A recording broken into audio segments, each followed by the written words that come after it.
Hello, everyone. Welcome to episode 16 of the Listening Room Sonic Journeys.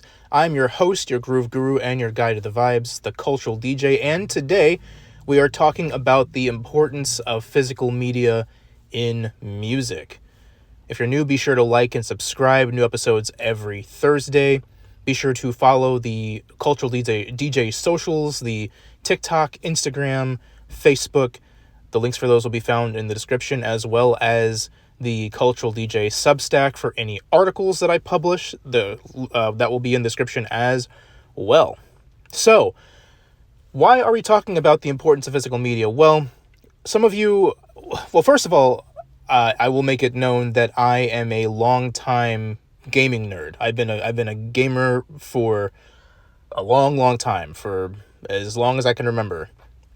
And some of you might have heard recently that there's some very, very unfortunate news regarding Sony and how they are ending the production of physical discs for games starting in January 2028.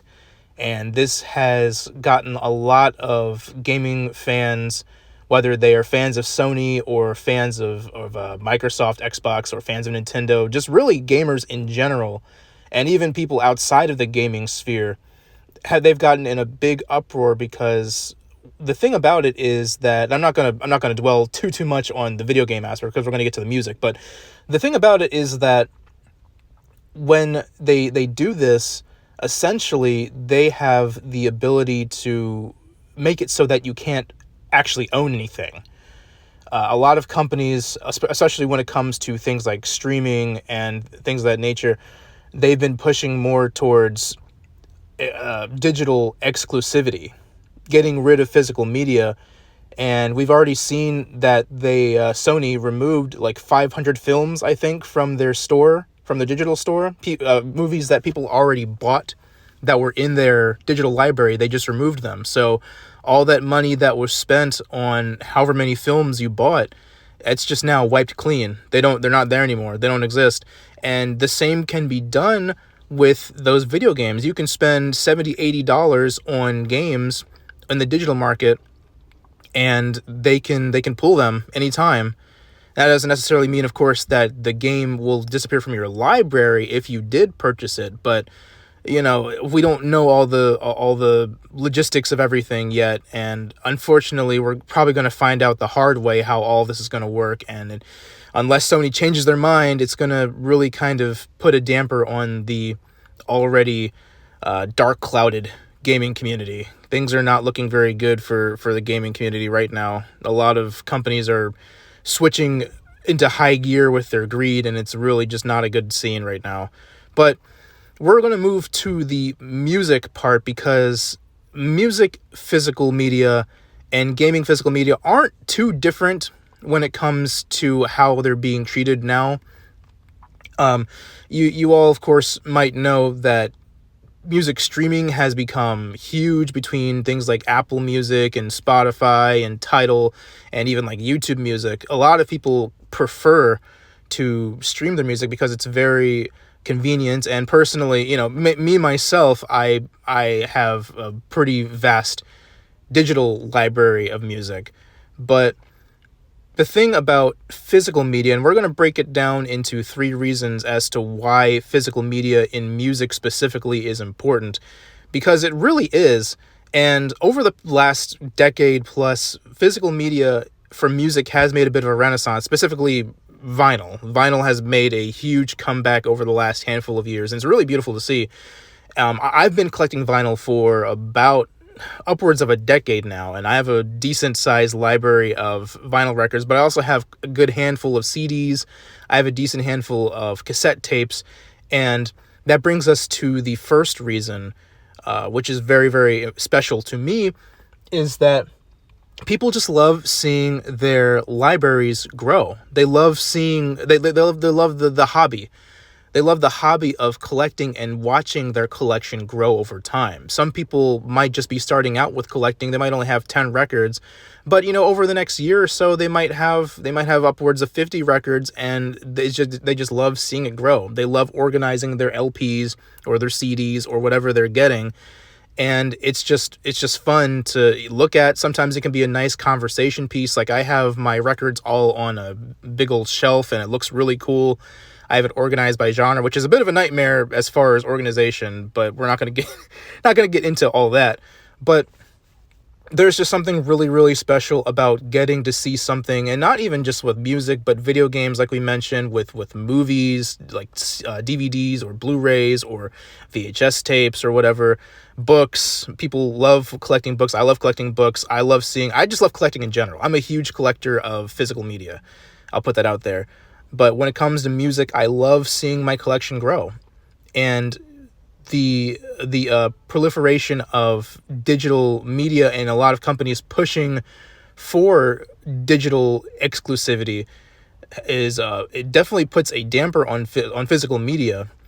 And the next reason, and this is probably the most important reason, is that the more that people move towards digital exclusivity, no longer buying physical media, no longer buying records or CDs or tapes or anything, is that it hurts record stores.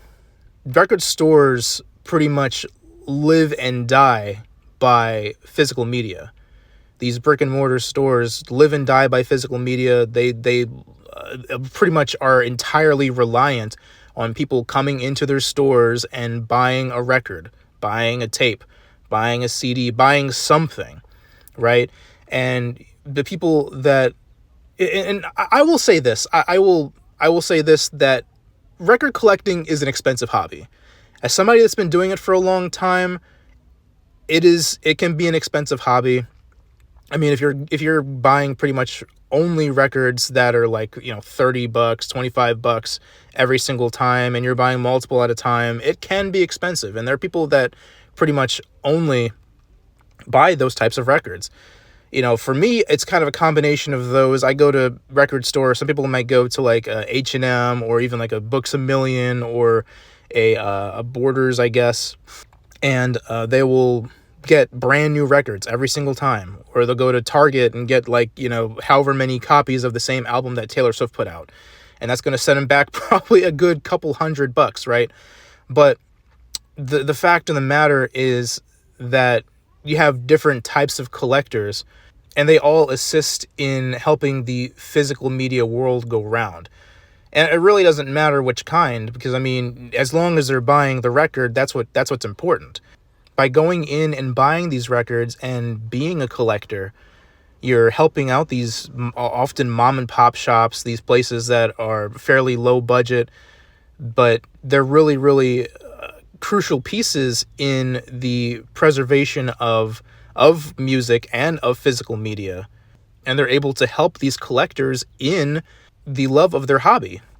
And then finally, the last reason why I believe that physical media is important as far as music is that for many people, myself included, honestly, and this is more specifically for vinyl records, is that they just sound better. People have often mentioned how vinyl just sounds better, and the reason is because when music is put onto, say, like an MP3 format, which a lot of them are when it comes to streaming, is that the sound is really compressed. But when you buy a vinyl record, even on CDs, they're using MP3s a lot of times, so the sound is way more compressed. It can still sound good. It sounds great. If you're not an audiophile, you might not be able to tell the difference. But for people that care about the fidelity of sound, vinyl will sound, like 9 times out of 10, vinyl will sound better than an MP3 or a streaming or a CD or whatever. And that's because the sound, when they're recording, is placed directly into the vinyl itself. I'm not going to get into the scientific aspects of recording and things like that, and how those are made or anything like that. But the fact of the matter is that the sound is not compressed on vinyl. It's essentially the idea around it is that the sound on vinyl is essentially the sound of what the artist intended for the listener to hear. The way that it comes out through vinyl records is the ideal sound between the artist themselves and the listener. So those are 3 major reasons as to why it is that physical media in music is important, and I'd hate to see music go in the same direction that the gaming community is going into. And it really, really sucks to see a lot of these quote unquote AI artists becoming big names. They're appearing on music charts, even though they're not real people and they're not making the actual music. There's no art, there's nobody behind the sound or anything. It's just a algorithm essentially generating music. That's a whole other topic. We might get on that at some other point, but I just kind of wanted to touch on this because it's been on my mind for the last week or so with the whole Sony thing and no more physical discs coming out. And I feel like a lot of other gaming companies are going to follow suit. I see Nintendo already making moves towards it, but it's a really sad situation, and I just wanted to kind of touch on it a bit because it really would suck if music went the way that the video game community is going. But yeah, thank you all so much for listening. I really appreciate it. I hope you all enjoyed. And again, if you did enjoy, consider liking and subscribing to the channel. Be sure to follow the social media pages, the Cultural DJ TikTok, Instagram, and Facebook. The links for those will be found in the description.